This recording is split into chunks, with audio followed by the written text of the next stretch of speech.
So we have a fantastic panel of experts here to answer your questions around hydrogen, its generation, its use for net zero. So when I introduce you, maybe the panel can give a little wave so that they know who they're talking to. So first up, we've got Martin Aston, who's an aerospace engineer with 40 years of experience, most recently at Airbus. And so he's got a really good industrial angle, and he's been talking and working with us here at the University of Bristol around our green aviation piece. We've also got Professor Fermin, who's part of the Bristol Composites Institute, but also a professor in the School of Chemistry. And so his area of expertise is in solar power, but also electrochemical energy generation, and for producing hydrogen. We've also got so James Minshull, who's here, from the ATI, so the Aerospace Technology Institute Fly Zero project, and this is a national project aimed at accelerating zero emissions flight. So it's a very exciting development for the UK. And we've also got Dr. Marcus Walls-Bruck, who's here from the National Composites Centre, and he's actually the chief engineer for hydrogen at the NCC. So we've got a mixture of material scientists, chemists, engineers working on different aspects of the hydrogen economy. And so if you do have questions while we've got this panel going, then please do put them in the Q&A, and I'll do my best to try and direct the questions to each of our experts, recognizing that they might want to come in with their own comments, because it's a topic that we're all very excited about. But if I start off, because there were a couple of questions that came in around hydrogen during the break and in the Q&A, and I thought there'd be quite useful things to kick off with. So Claire mentioned one that was in the chat, and it was around hydrogen efficiencies, because I talked about the possibility of taking renewable electricity from solar and wind, and then passing it through water to produce hydrogen. And one of the questions was around the efficiencies of these conversions. So I can kick off by just saying that the efficiencies at the moment are in the region of about 75 to 80%. So for 100 watts of electricity, you're looking at around 75 to 80 watts of energy contained in the hydrogen. But the advantage really is in the ability to take or renewably generated electricity that otherwise would be wasted or jettisoned, and being able to convert it in something that we can store. And I know that James and Marcus had some interesting insights on that. I'm not sure if can I invite James maybe to reiterate what you were talking about in the break around this? Thanks, Valeska. Yes, from my point of view, so in terms of aviation, there's a number of different options that are on the table. So there's the so-called sustainable aviation fuels, and there's a number of different types of those. There's things called e-fuels, and then also biofuels as well. And then on top of that, you've got hydrogen, and I think there's space for all those different alternatives to kerosene, and indeed. On the Fly Zero project, what we're looking at is liquid hydrogen. There's also lots of projects that are looking at SAF as well. In my mind, all those, whether you're producing SAF or whether you're producing hydrogen, they have quite more efficiencies that are not brilliant in terms of the conversion steps, the energy losses that occur. So actually, when you compare hydrogen to some e-fuels, it's actually pretty good. And I think in some cases, it's trying to find the least worst option in terms of alternatives to kerosene. Yeah, I think there's something to be said as well about the conversion of hydrogen back to electricity with a fuel cell. Like the efficiencies in a fuel cell are far higher than you would get in an internal combustion engine, for example. So having made that first conversion, then you can get some quite nice efficiencies coming out. But I think Marcus, you also had something, some context around, the fact that it's one part of the puzzle. Sorry. Yeah, I think we tend to focus on single metrics, don't we? So we say, right, what's the efficiency? And really the thing that hydrogen unlocks in my mind is a global energy system. So we've become so dependent on being able to ship fuel or energy around the globe. So, transport it from A to B, you create energy economies. And I guess fundamentally the UK, can it generate its own energy needs? And the answer is probably not. Can we build enough wind farms and nuclear power stations in the time that we have to become net zero? Probably not. So you probably still need to have an energy market, and to do that you need to have a way of shipping energy around, and it gives you a way to keep countries stable, energy producing countries stable as well. And hydrogen, or a form of hydrogen, is just a really good way of doing that. So the generation isn't pure, isn't fantastically efficient. The end use isn't fantastically efficient, but the contribution to an energy system is fantastic. And that's where you need to start. And then you need to start thinking, okay, well, what is the best way to use this and how much of it do I actually need? So the less of it I use, the better, because electricity is more efficient, but you're always going to need some. You just got to make sure you use it in the right way. Yeah, I think that's a really good point, and it's something that that people tend to forget, that you've got electricity, you've got hydrogen, and they're different. They're different in the applications that they're most suited to. Sorry, Dave, I see you've got your hand up. Yeah. Yes, thanks, Valeska. Can you hear me? Yeah, yeah. You're all good. It's just touching on a couple of points that were mentioned. One is with regard to, let's say, hydrogen as an energy vector that could actually be used with renewables. That indeed has an aspect of cogeneration, so it's or local generation or distributed generation of energy, which is really important for some of the reasons Marcus was mentioning. So you're not going to create a cartel of hydrogen or a cartel of wind power or so you have it, and then you can actually be self-sufficient in that respect. The other point that I wanted to mention, it was concerning hydrogen fuel cells and the challenges that I see, for instance, on the ground sort of sea level applications are quite stark. And that's something related as well with the fact that hydrogen needs to be transported, so it needs to be efficiently generated in different places, and that increases the overall efficiency. But when looking at aircraft and flying, this changes in temperature, fluctuations in temperature and humidity and oxygen level. How will a fuel cell operate under those conditions? That for me is a really challenging issue, and I don't know if James actually look into that kind of challenges. Well, I see Martin had his hand right up. Oh, you got me going now, because I think there's two things here. It's something you said earlier on, Valeska, in your presentation about system integration and system of systems, because I think there's two things here. One is we're very good at creating totally artificial boundaries, be they political, be they industrial, whatever it is. I mean, why should the UK be self-sufficient when actually we share the planet with the rest of the population of the world? So I think we've got to move on from those. But I think the point you were making there, Dave, is if you go back to the early 1900s, we didn't know how to use petrol.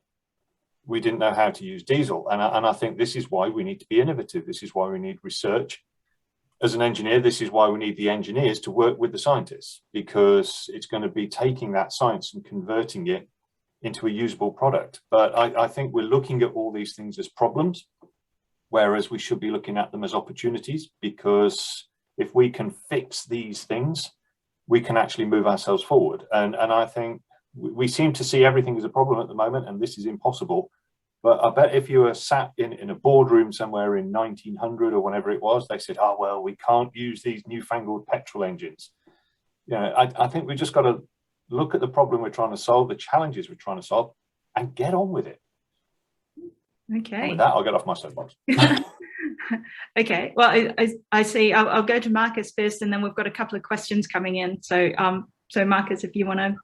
Yeah, I was just going to agree with Martin. And actually, when you look at what the rest of the world are doing, they're doing exactly that. They're turning it into an opportunity, and it's about supply chain retention, isn't it? So, again, hydrogen net zero, yes, but it's as much about energy security and supply chain retention. If you take those challenges and turn them into opportunities, you've got a future. So, yeah, I think that was really nicely put, Martin. Totally agree. Yeah. Yeah, and the opportunities as well for having this as it's a global economy, so the importing and exporting of energy and distributed generation. I think, yeah, it's quite an exciting opportunity for a lot of different countries that might not have fossil fuel reserves. Okay, so if we go to the Q&A, there's a couple of questions. So Matthew Bone comes in with a question about tanks. So I reckon this is in your ballpark, Marcus. But the question is, are Tier 5 pressure vessels a big step up from Tier 4? And does it enable new applications, or is it simply an iterative improvement? I'm not sure if you want to explain what Tier 4 and Tier 5 would refer to. I think that probably means, okay, yeah, so Type 4 and Type 5. So in pressure vessels, there are certain, well, there's kind of predefined types. You've got Type 1, which is a metal cylinder, Type 2, which is a partially reinforced metallic tank with composite, Type 3, which is a bit more composite than metal, and Type 4 is a plastic liner with composite over the top, and Type 5, you take the plastic out. So you've just got a composite shell.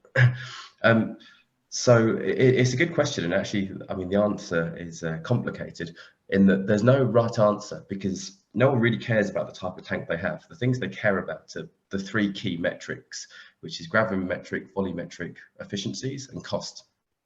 So it really depends on the applications. If you're working at low pressures and you have certain cycle requirements, Type 5 tanks can do a fantastic job.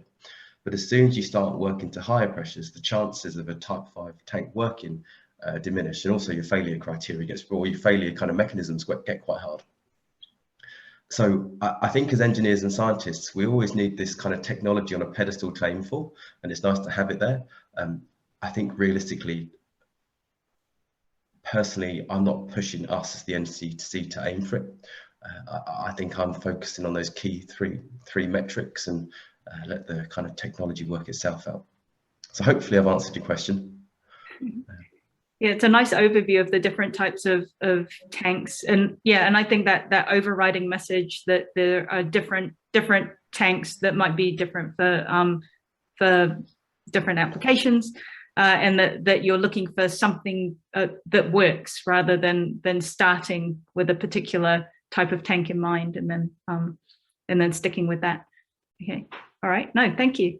And then there's a question from Michael Wisnam about the potential for materials-based solutions for hydrogen storage. So I can kick off with this one, and if anyone wants to come in.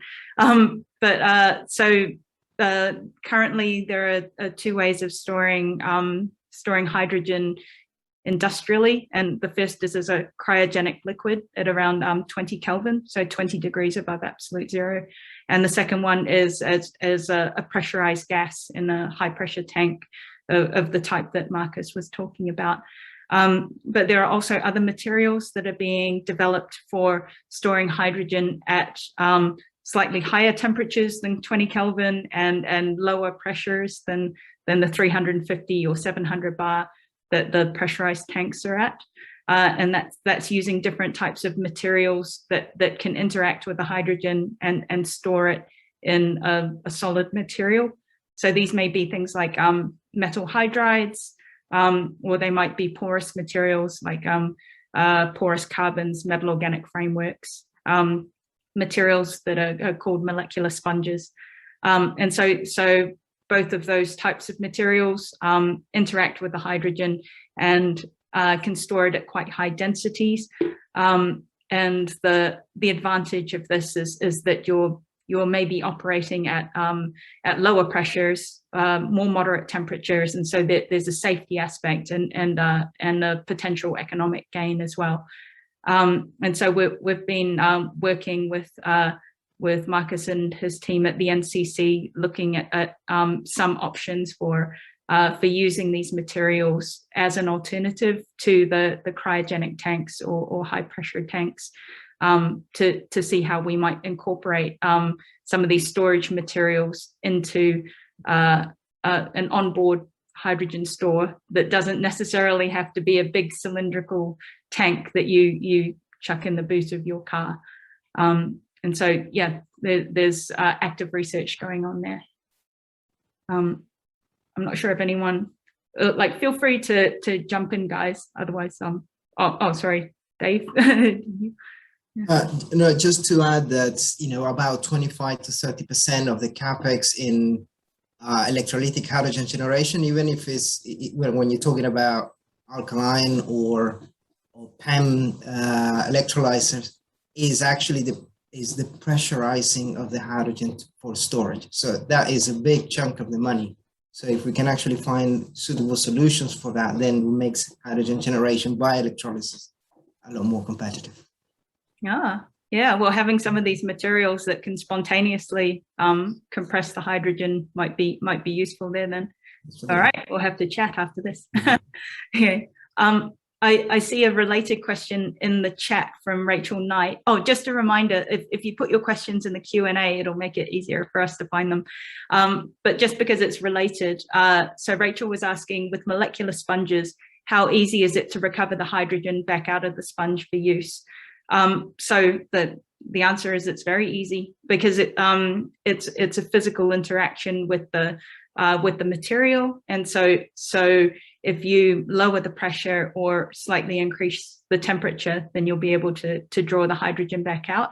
And the advantage of using these molecular sponge materials over something like a metal hydride is that with the molecular sponges, you recover all of the hydrogen that you put into the sponge, and so it's completely reversible, and you can cycle it thousands of times. So yeah, I hope that answers your question. Okay. Is your hand up from the last question, David, or did you want to come in on something else? Okay. All right. Great. All right. So we've got a question from Vaishnavi asking about the use of hydrogen in the tanks. Does composite materials, will they only be sufficient if we go with type 5 hydrogen tanks, or do we need some kind of liner still to stop the permeation? Ooh, any thoughts on this? Okay. I think probably a quick answer to that is most tanks have liners. So partly for permeation, and again also partly kind of failure mechanisms or damage allowables. So yeah, most tanks or most existing tanks have liners. Yeah, I'm trying to think of what the disadvantage or why would you not bother having a liner? Because it doesn't add that much weight, it wouldn't add that much in terms of manufacturability. So is there a reason to go with the liner? I think be careful there, Valeska, because I was around when Concorde had its incident at Paris, and one of the solutions was actually to put liners in the fuel tank, and it meant that it only just had enough fuel to reach New York. So any weight at all in an aircraft is bad news. So an unnecessary liner in a fuel tank, which is why existing kerosene tanks are completely unlined. So weight is an absolute killer, no matter how little it is. Oh wow, yeah, that's really interesting in the aerospace context. I guess I'm always thinking of the road transport first. So no, thanks for bringing that in. James. Sorry, if we go James and then Marcus. Okay. Yeah, I think there's a follow-on to that question where it says, mine will be in cryogenic conditions, so at 20 Kelvin. So on the ATI Fly Zero project, we've identified that liquid hydrogen is our preferred alternative to kerosene. Valeska, in your presentation earlier on, you were very good at talking all about the gravimetric energy density of hydrogen. Didn't talk about the volumetric energy density. So even with liquid hydrogen, we're still talking about that would occupy a volume 4 times that of kerosene. So we've got big tanks, and absolutely big tanks with liners. Again, we're concerned about weight. I think with composites in cryogenic service, I get quite nervous from the point of view of, you know, when you cool down composites down to 20 Kelvin, they have a propensity to crack, sometimes micro cracking, and if all those micro cracks join up, then you end up with a leakage type scenario. So do you want to have a liner? Yes, would that solve the problem? Yes, but it's heavy. So what we really need is resins and composites that are resistant to cracking at cryogenic temperatures. Right, it's a good design challenge for all the composite engineers out there. Marcus, did you want to come in on that? Yeah, so kind of the key to remove or reduce liner thickness is partly gravimetric, but it's probably more volumetric and cost. So the thinner you can make your liner, the smaller your tank, but also the shorter the distance of the composite, so you use less composite. And if you think about the cost of a tank, half of it's fibre. So even if you can take a few mil out of the diameter and you multiply that by the millions of tanks that you might make, it's got a big knock-on effect. But if you absolutely are going for gravimetric or volumetric efficiencies, then, and you can, because your requirements allow it, then cryogenic hydrogen probably makes more sense. Right. As James said. Yeah, there's something that I'd like to follow up after, like if we've got time after this, about so what you mentioned about scaling up to the millions of tanks that would be needed, like that issue of scale and manufacturability is one that's going to be really important if we're going to find a solution for hydrogen use in general terms. Oh, sorry. No, did you want to? Yeah, the only thing I was going to add to that is the biggest problem with scaling up tank production is supply of carbon fiber. There isn't enough. So that's going to be the barrier in a couple of years. It's actually carbon fiber supply. That's how big the demand's going to be. That's a really nice link to the other panel on sustainable composites, I think. Like, yeah, no one ever thinks about the level of or the mass of material that we're going to have to implement. So yeah, it's a really good point. But I think, Valeska, this is your systems challenge again, because what alternatives are there to carbon? You know, ultimately we want a fibre in a resin. So is there an alternative to carbon that gives us the weight and strength that we need? So I think this is where the research community needs to work very closely with the application community, because we know what we want to do. What we don't know is how to do it. And I think at the moment it tends to be a sort of a bit of a one-way journey. Is the research starts and then somebody eventually picks it up. I think those boundaries have got to go. We've got to start saying, right, how do we actually deliver what is needed? And I think this is where that interaction between those communities is absolutely key. Yeah, I really like that message.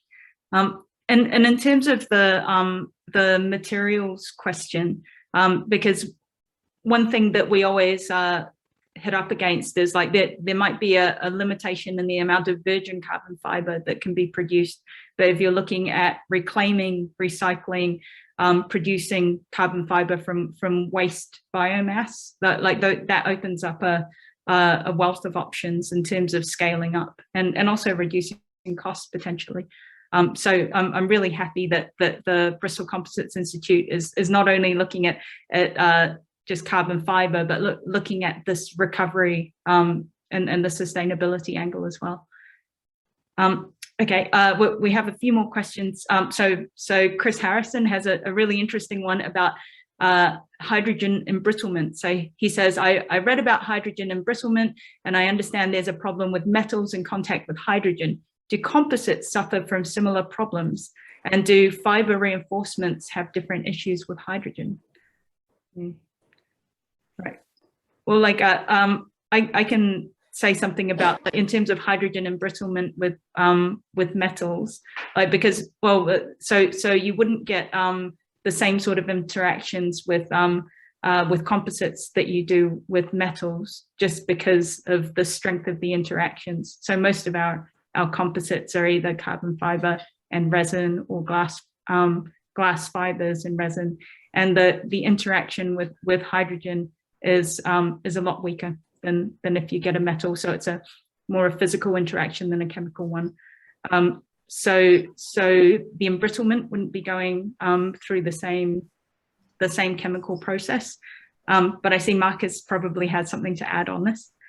Okay. Yeah, I was going to say, from our limited knowledge, and it is pretty limited knowledge, most of the problem is with the matrix or any kind of polymer. So, for example, the polymer liner, because you will have a certain degree of absorbance of the hydrogen into the polymer, and it tends to be the depressurization rips it to bits.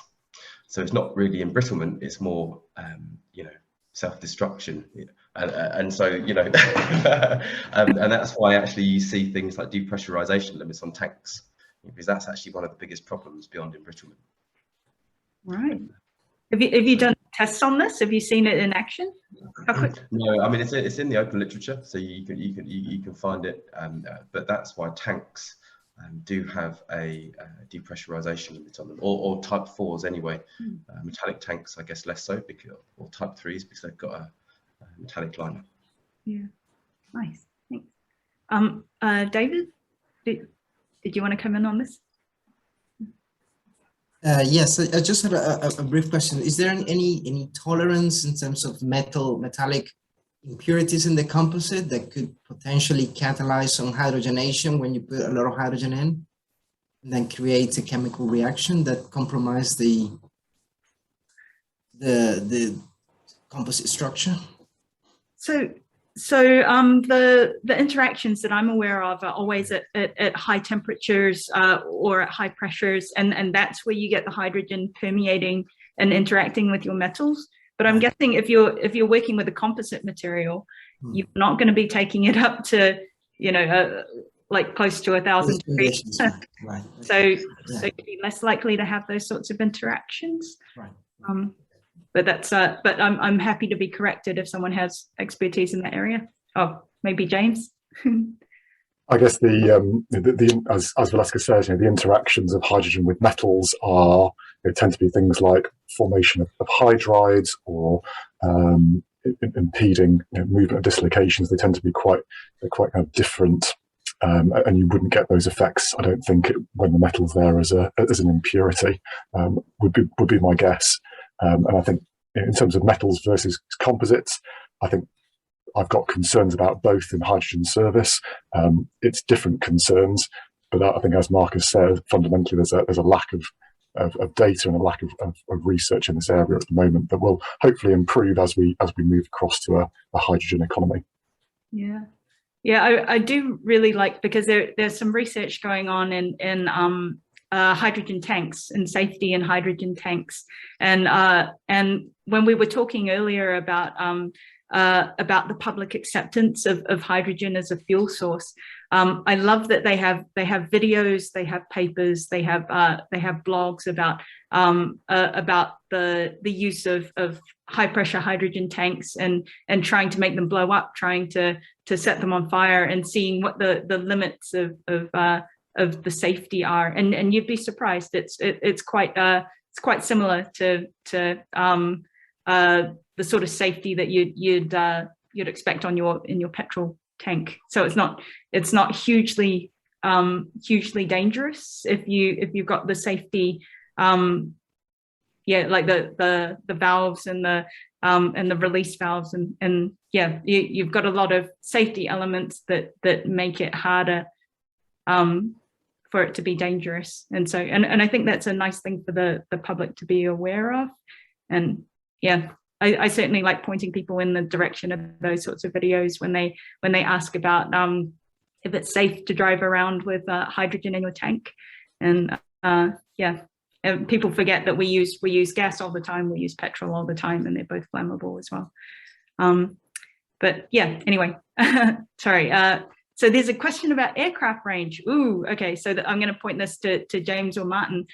So Giuliano was saying, when it comes to aircraft range, what is the boundary between gaseous and liquid hydrogen? I'm not sure. Is there a set boundary? Like, oh, so James, itching to get. I'll take this one. So the Fly Zero project has very much taken the view that liquid hydrogen offers the best option for aerospace, from the point of view of that that volumetric energy density, and also the fact when you have liquid hydrogen, yes, you have to have insulation, but you don't have to have that kind of pressure, that heavy pressure vessel. And for aviation, it's all about weight. I'm aware that there's a number of companies, private and public around the world, that are looking at gaseous. But the view from Fly Zero is very much, even at a regional aircraft, you are talking about liquid hydrogen. Right. I was going to say, I think it's quite interesting that we actually did some studies into hydrogen-powered aircraft about 25, 30 years ago. And unfortunately, physics has an annoying habit of getting in the way. And the greater the surface area, so you put a larger tank in to actually increase range, but then the drag goes up. So you find yourself with an optimum sort of fuel tank size for a given range. And the studies we did, it was incredibly difficult, particularly with gaseous hydrogen. It's just the volume is just too great. The drag goes up so quickly that you can't actually fly anywhere. So there's some very interesting optimization challenges to do. But we had a go 20 odd years ago, and we couldn't get the answer then. So James is going to fix it this time, I'm sure. Yeah. Well, I do think that the designs that are coming out of companies like Airbus that look radically different from the tube and two wings design that we're so used to seeing on planes.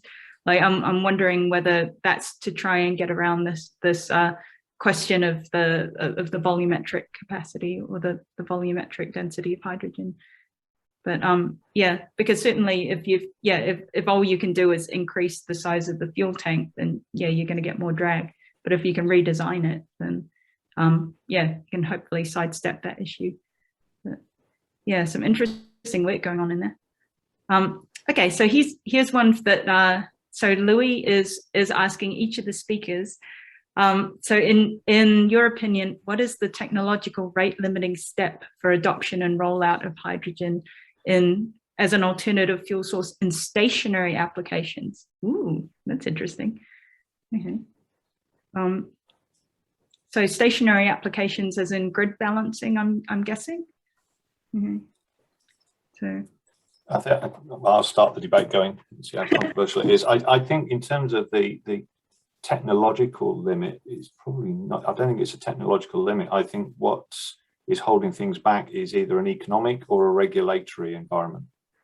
It's the cost of producing the hydrogen. It's the cost of developing the distribution infrastructure that goes with it. And then, as you were saying a few minutes ago, you can show as many videos as you want of setting fire to a hydrogen tank, but if the regulators don't like the potential of public perception, then it just won't happen. And I think what's quite interesting is we're increasingly seeing this aversion to change, which is what's holding us back. And I think a lot of it is cultural. Part of what we're doing in the sort of Brunel Challenge stuff is trying to persuade people that we need to think more like we did in the 40s and 50s, because we've forgotten how to innovate. We've been doing incremental change for so long that we've just forgotten how to be really clever and innovative. So I actually think that the technologies in some extent are already there, but the cost and regulations are holding them back.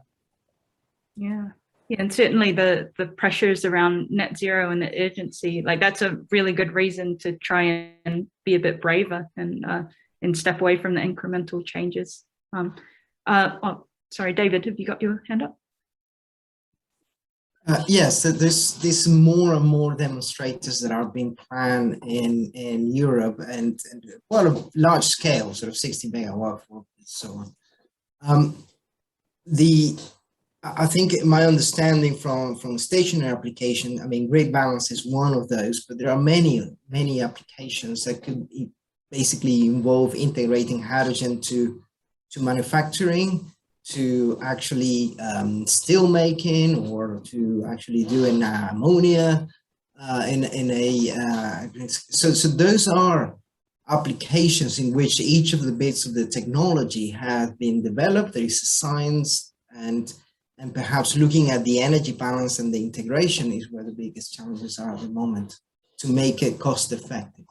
But there are a plethora of applications in terms of stationary ones, which I think will be the biggest gain in the short term. The mobility one is really hard, but those I think it could work out fairly quickly. That's nice and optimistic. I like that. James, did you want to come on this? Yeah, I was just going to say a quick word about engineering standards. And in my mind, engineering standards are the thing that keep us all safe day to day, and everything has an engineering standard associated with it, whether that's from BSI or ASTM or SAE or whoever else. And in my mind, those engineering standards just don't exist for the hydrogen economy yet, or if they do, they're at a very immature stage. So we're going to have a real acceleration of those engineering standards before, which will allow us really to implement things like hydrogen safely. Right. Is that something that you're covering in the ATI project as well for aviation? It's seen as a big gap, and certainly for aviation, there are everything in aviation has a standard. For instance, something as simple as, say, refueling an aircraft with kerosene will have a number of standards associated with it, from the tank that carries that kerosene to the procedure to how you fill an aircraft with kerosene. And at the moment, those procedures and those standards just don't exist for refueling with hydrogen. So they all have to be, a committee has to come together, they have to be drafted, passed, etc., and that all takes time. And hopefully, but people are galvanized to make it happen as soon as possible. Right. Okay. Yeah. Great. No, I'm liking the details in these answers. It's good. Okay. So there are some more questions coming in. So someone is asking, could you be a little more specific on the scope of materials used for cryogenics and pressurized applications, respectively? So generally, like so for pressurized applications, it's the types of tanks that that Marcus was talking about earlier. So you're looking at combinations of different types of metals and composites. I'm not sure if you want to go into any specific detail on the types of materials, but yeah. I guess on the pressure vessels, it's typically a metallic or polymer liner, different polymers, different metals, and then generally, carbon fiber or glass fiber. Again, depending on the pressure and the design of the tank. And you do get metallic tanks as well. So a lot of stationary tanks are metallic. So the value proposition of composites is mostly for things that move. Yeah, sorry, go on. Yeah, and the same with cryogenic tanks. Well, sorry, I guess cryogenic tanks, metallic or composite tanks. Metallics are probably, I guess, much more mature than composite tanks. But again, tons of different grades of materials can be used there. So we, to give you an idea, what we typically use in the lab is these big stainless steel pressure vessels for hydrogen. And if you're shipping hydrogen around the country, you'd be using a stainless steel tank on a like a tanker. So either on a truck or on a ship, because you don't need that high pressure condensed hydrogen. And so the weight isn't so much of an issue, because the cost of the composite, it can be prohibitive when you're looking at large tanks. Sorry, James, I just saw your hand. Yeah, no, I was going to add to that point. So in terms of cryogenic temperatures and metallics, we're looking for materials that don't suffer a ductile to pressure transition. So those tend to be the face-centered cubic materials, things like aluminium, stainless steel, copper as well. And we're also looking for materials that don't interact in a bad way with hydrogen. So something like titanium interacts with hydrogen to produce titanium hydrides, which are very, very brittle. In terms of composites, I think, as previously said, there just really has been very little work on composites at cryogenic temperatures, and therefore I think it presents a massive opportunity for somebody. Nice. Can I just make an observation here, because we're talking very much around storage, but we have to remember that you actually have to distribute this stuff as well. So if you look at our infrastructure for distributing kerosene, apparently there is a pipeline from the south coast to the Midlands that actually pumps oil because there's a huge oil distribution depot right in the middle of the country. We need to start thinking about how we actually ship hydrogen to where it's needed. I wasn't, well, there are options for putting hydrogen production plants actually at airports. That's one of the scenarios that's being considered, but it isn't just a case of storage, it's distribution as well. And, you know, what do we use for the pipelines that are actually going to start distributing this stuff around the country? And, you know, I know it gets a bit boring that we keep going on about it, but this sort of system of systems type approach is something we've got to consider. You know, at the moment, you know, as you were saying, James, the fuel refueling system at airports, there's a truck with a rubber hose that clips onto the thing at the base of the aircraft, and we just assume that the kerosene will be at the airport. I think we need to start looking at the overall efficiency of that distribution system, the materials we use, the way we do it, and everything else. It's a huge systems challenge, and I think the longer we carry on compartmentalizing what we're doing, the research we're doing, the application, the longer it's going to take to actually find the answer. Right. Thanks, Martin. So I'm just conscious of time. So if I go to Marcus first, and we'll take another couple of questions from the Q&A. I apologize, we won't be able to get through them all, but if we don't get to your question in the panel, we'll answer it in the chat. But after those questions in the Q&A, I'm going to just ask the panel if they have a take-home message that they'd like to share with the rest of the panel or the attendees before we close this off. But first up, Valeska, can I just say, sorry, you've got about 3 minutes left, so that's an awful lot to pack in. If we go to Marcus first. Yeah, I was just going to respond to, I'll kind of add to Martin's point there. Absolutely, it's the energy system that matters, and the pipes and distribution networks matter. If you look at the applications of hydrogen, it tends to be the heavy power requirement, heavy energy requirement industries that you're going to decarbonise with hydrogen. So things like steel plants or furnaces or whatever. To do that, you need a lot of hydrogen, so you need to work out how to get it there, which is a massive headache. And actually, the thing that we forget about this whole energy system, and the thing that has held back most of the large-scale trials in the UK, is actually supply of hydrogen. So we're talking about the energy system and all the infrastructure. We need to think about every bit, the use, the distribution, and also we're talking about something we don't really have. So currently, we ship a lot of it in from in tankers from mainland Europe, for example. So my key thought there is, let's make sure that we're thinking about that whole energy system. Yeah, absolutely. And I know that there are a lot of projects that are around the UK and around the world. I think David mentioned some of them that are looking at that whole systems demonstrator approach, from the generation of green hydrogen to the distribution to its use, and trying to put some of it into practice so that you troubleshoot the problems early on. The EU strategy's nailed it, I think. If you want to read any one document on hydrogen, it's the EU strategy. It's brilliant. Nice. Okay, there you go. There's homework for everyone there. There is one more question in the chat that I'd like to address before we close off. And yeah, and as I said, if your question wasn't answered, don't worry, we will get to it.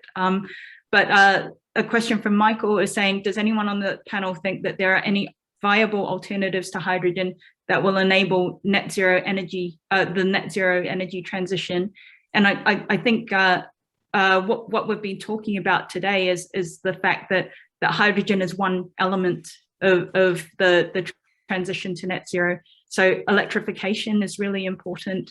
The use of alternative fuels have their niches as well. And so it's not going to be hydrogen or nothing. It's going to be hydrogen to try and decarbonize industries that are too difficult to or too expensive to electrify, or for applications where batteries are maybe too heavy or don't have the power density. That would be my take on it. So I'm going to now just go to the rest of the panel and ask them. So this is your chance to flag up if you think, or as well as your take-home message, is there anything that you're really excited about in terms of the developments in hydrogen energy right now? Okay, does anyone want to go first, or should I pick someone at random? Okay, David, you look like you were smiling. Well, I'm terribly excited about hydrogen. This is where I started electrochemistry as my it's a career. One of the aspects that I'm really interested in, how you integrate all of these technologies, but also how you bring people together. So how you make basically energy poverty disappear, how you actually can, deploy these technologies in developing world, and basically just take it as an opportunity, as their best way that we can grow an economy. And of course, there are scientific challenges. We are there for that, but there are also some social challenges. We need to make people think about their way of life a little bit different, so they can rely less on the technologies to actually achieve that decarbonization. That's my message. Nice. Thank you. Martin, do you want to go next? I was going to say, my takeaway would be, please collaborate. Please collaborate between research boundaries. Please collaborate between research and application, because we've all got to work together to actually address this opportunity. There's no single answer to this. It's a case of finding the best answer, and the only way we're going to do that is by working together. So collaborate, please. Okay, you heard it, guys. Yeah, we've got to collaborate more. James? I think my message for today would be that there's a number of projects now, whether it's Airbus Zero-E, Fly Zero, or others, who are showing that zero carbon emission aviation using liquid hydrogen as a fuel is a real possibility within the next 10 to 15 years. And there's lots of interesting material science problems that need to be solved to do that. So come aboard. Lovely. Okay, and Marcus, I know that you gave your take-home message earlier, but is there anything that you're excited about or that you want to add just before we close up? No, I guess it's quite exciting. We've reinvented the energy system, so the opportunities that come with that, fantastic. As we touched on, it's not just technological, it's social as well, and then the headaches that come along with that as well. So we can only do it together, academia, industry, everyone together. But the opportunities are massive. Yeah, absolutely. Yeah, and I think that my take-home message would be that we have to act now. Like there's no more just playing around with it. We've got to commit and really make these technologies a reality. Okay, well, with that, I'd like to thank the members of our panel. So Marcus, David, Martin, and James. It's been a really interesting discussion, and thank you to everyone in the audience who's submitted questions and engaged with this. This isn't the end of the discussion. We're going to keep responding to questions, and if you're interested in this area, please do get in touch. We're all very keen about this topic, and as Martin said, we have to collaborate, right?